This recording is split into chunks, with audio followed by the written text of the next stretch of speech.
Oh man, थोड़ा जल्दी चलो ना तुम। साहब कैसे चले, ये ट्रैफिक तो देखो, अब ये कार है उड़कर तो नहीं जाएगी। वो तो मुझे भी पता है, मगर तुम फटाफट चलने की कोशिश करो। शिट यार, ये मुंबई का ट्रैफिक भी ना, मेरी ट्रेन मिस हो जाएगी। मुझे हर हाल में कल सुबह नासिक पहुंचना है। काय को खाली पीली चिल्लम चिल्ली कर रहे हो मैन? अगर इतना ही जरूरी काम था तो ऑफिस से समय से निकलना था, मगर नहीं, तुमको तो अपना ऑफिस भी जरूरी है। रोजी, मेरा दिमाग वैसे ही खराब हो रहा है, तुम मुझे मत सिखाओ क्या करना है। तुम नेट पर देखो ट्रेन का क्या स्टेटस है। जोसेफ को गुस्से में देखकर रोजी चुपचाप अपने मोबाइल में ट्रेन का स्टेटस देख रही थी, तो उसने देखा ट्रेन बांद्रा स्टेशन छोड़कर आगे के लिए निकल चुकी थी। मैन, ये ट्रेन तो गया। दोबारा चेक करो, देखो नासिक के लिए कोई और ट्रेन है क्या। ये ट्रेन निकल गई। शिट, मुझे कुछ समझ में नहीं आ रहा कि अब क्या करें। मेरी कल सुबह की अर्जेंट मीटिंग है। रोजी ने अपने मोबाइल में देखा, कोई और ट्रेन नहीं थी, तो जोसेफ गुस्से में रोजी के ऊपर चिल्लाने लगा, जबकि उस बेचारी की कोई गलती नहीं थी। उन दोनों को लड़ते देख ड्राइवर, जो अब तक उन लोगों की बातें सुन रहा था, बैक व्यू मिरर में देखते हुए बोला, एक बात बोलूं साहब? अब तू भी बोल ले। प्लीज जोसेफ, काम डाउन, एक बार सुन तो लो वो क्या कह रहा है। जोसेफ गुस्से में ड्राइवर की तरफ देख रहा था। ड्राइवर ने धीरे से डरते हुए कहा, साहब, आपकी बुकिंग बांद्रा स्टेशन की है। वहां पहुंचने के बाद आप एक बार पेमेंट कर देना, उसके बाद मैं अपना जीपीएस ट्रैकर बंद करके आपको नासिक ले चलूंगा। अभी 1 बज रहा है, सुबह के 5, साढ़े 5 बजे तक हम लोग नासिक पहुंच जाएंगे। आज यू मैड? पूरी रात कार का सफर बहुत थकाने वाला होता है, और उसमें रिस्क भी तो है। तुम दिन भर से गाड़ी चला रहे हो, थके हुए होंगे ना। रे बाबा, रात को सफर नहीं करेंगे। वैसे तुम्हारा आइडिया अच्छा है, और मेरे पास कोई ऑप्शन नहीं है। मैं आगे बैठता हूँ, गाने सुनते हुए चलेंगे। जब तुम्हें थकान लगे तो थोड़ी देर गाड़ी मैं चला लूंगा। जोसेफ, वो जीपीएस ट्रैकर बंद करने को कह रहा है। किसी को क्या पता कि हम लोग इसके साथ ट्रेवल कर रहे हैं। कुछ ऊंच नीच हो गई तो क्या होगा? वैसे भी आजकल कितने सारे केस सुनने में आते हैं। तुम जरा ये क्राइम पेट्रोल देखना बंद करो। देखो कितना शरीफ है, खुद ही हमारी मदद करना चाहता है। रात के वक्त कार का सफर करने का रोजी का बिल्कुल भी मन नहीं था, मगर जोसेफ की जिद के आगे उसकी एक ना चली और वे लोग नासिक के लिए निकल गए। जोसेफ और ड्राइवर बातें कर रहे थे, और दिन भर की थकान के कारण पीछे वाली सीट पर अकेली बैठी रोजी की नींद लग गई। जैसे ही ड्राइवर ने देखा रोजी सो गई, उसके चेहरे पर रहस्यमयी मुस्कुराहट आ गई थी। वो बार बार उसी की ओर देख रहा था। जोसेफ इन सब से बेखबर गाड़ी में चल रहे गाने का लुत्फ ले रहा था। ये शाम मस्तानी मदहोश किए जाए, मुझे दूर कोई खींचे तेरी ओर लिए जाए। कुछ देर बाद गाड़ी हाईवे पर रुकी। जैसे ही गाड़ी रुकी, रोजी घबरा कर उठी और वो ड्राइवर और जोसेफ को देखने लगी, मगर उसे कार में कोई भी नजर नहीं आया। पूरी रोड सुनसान पड़ी थी। जंगल के बीचों बीच सड़क पर खड़ी कार को देख वो घबरा गई। वो कार के कांच में से ही इधर उधर देख रही थी।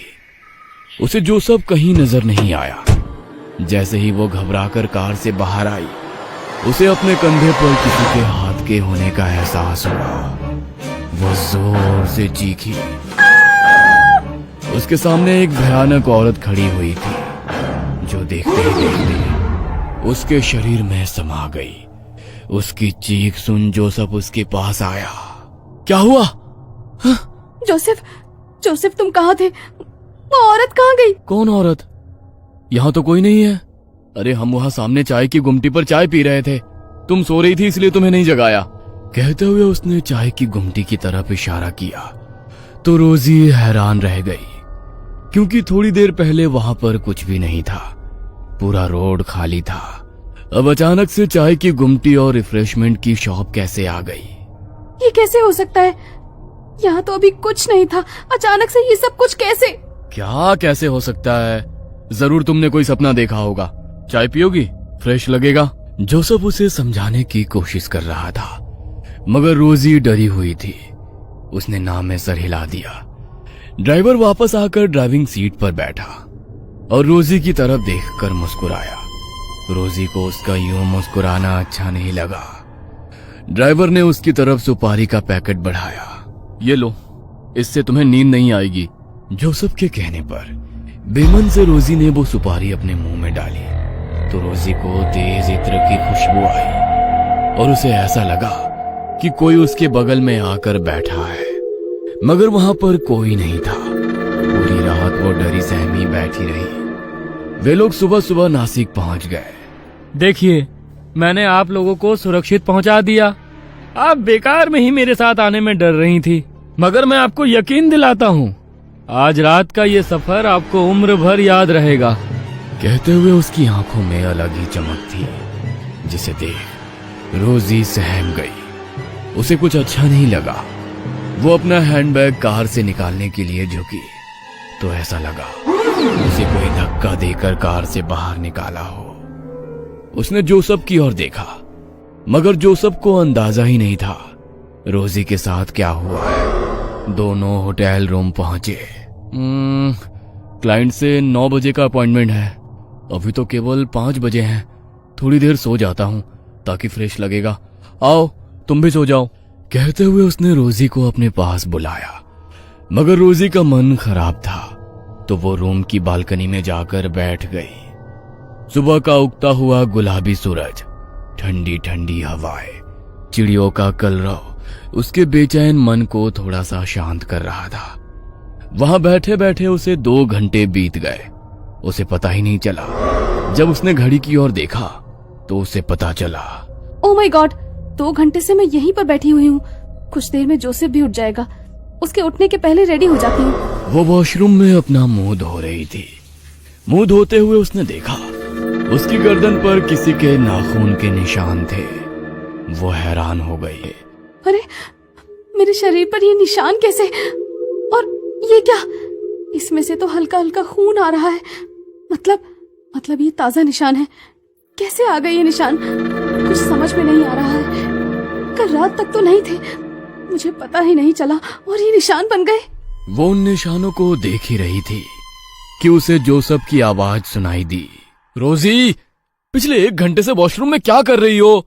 मुझे भी तैयार होना है, क्लाइंट हमारा वेट कर रहा होगा। जोसेफ की बात सुनकर रोजी हैरान हो गई कि वो अभी तो वॉशरूम आई थी। 1 घंटा कैसे हो गया?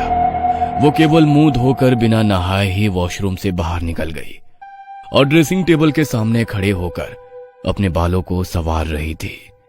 तभी जोसेफ रेडी होकर उसके पीछे खड़ा था। रोजी, क्या हुआ? तबीयत ठीक नहीं है क्या?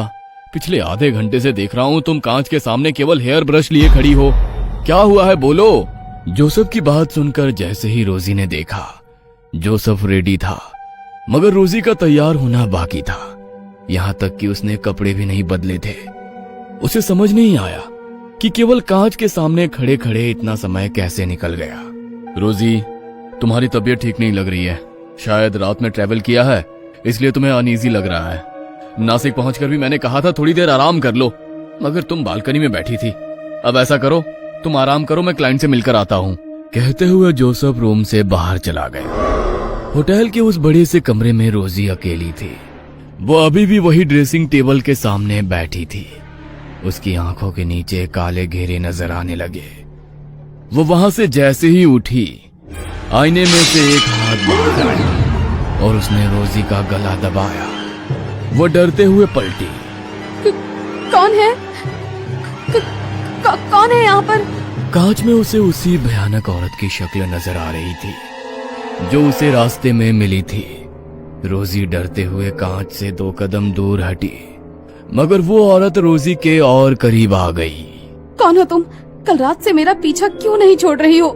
चली जाओ यहाँ से, प्लीज चली जाओ। कहते हुए रोजी अपने आसपास रखे हुए सामान से उस औरत पर वार करने लगी, मगर उस पर उन वारों का कोई असर नहीं था। वो धीरे धीरे रोजी की तरफ आगे बढ़ रही थी। रोजी पलंग पर जा गिरी। वो भयानक औरत उसके सीने पर सवार हो गई। रोजी को लगा अब वो नहीं बचेगी। डरते हुए आंखें बंद कर ली, मगर कुछ देर बाद जब उसने आंखें खोली तो उसके आसपास खून ही खून फैला हुआ था। यह देख वो डर गई। उसके सीने पर सवार वो औरत कच्चा मुर्गा चबा रही थी।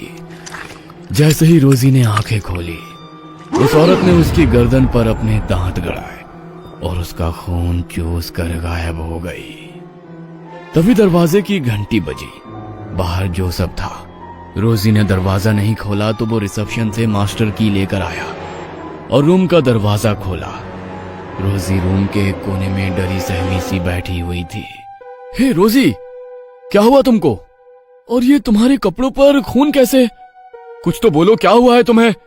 मुझे डर लग रहा है, कुछ तो बोलो। जोसेफ के बार बार पूछने के बावजूद रोजी कुछ भी कहने की स्थिति में नहीं थी। जोसेफ ने तुरंत रूम सर्विस को कॉल किया। सभी उसकी हालत देखकर हैरान थे। सीसीटीवी फुटेज में भी कुछ नजर नहीं आया।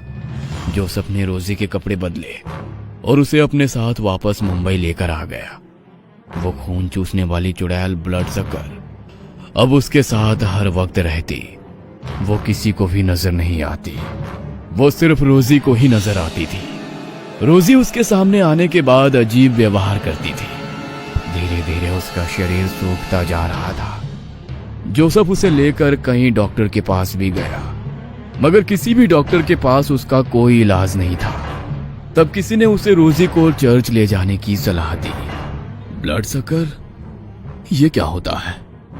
ये वो खून की प्यासी आत्माएं हैं जो अनंत काल तक इस धरती पर रहेंगे। उनकी मुक्ति संभव नहीं है।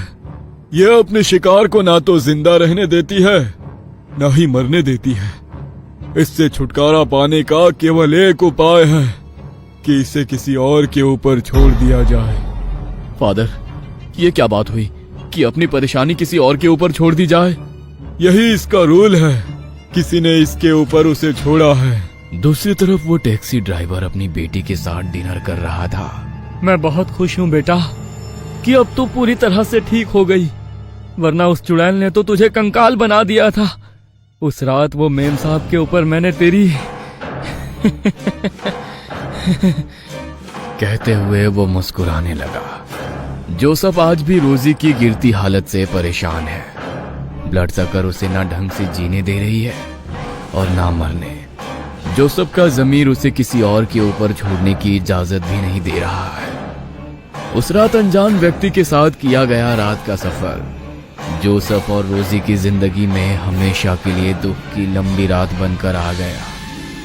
कहीं आप भी तो ऐसे किसी अनजाने सफर पर नहीं है? सावधान।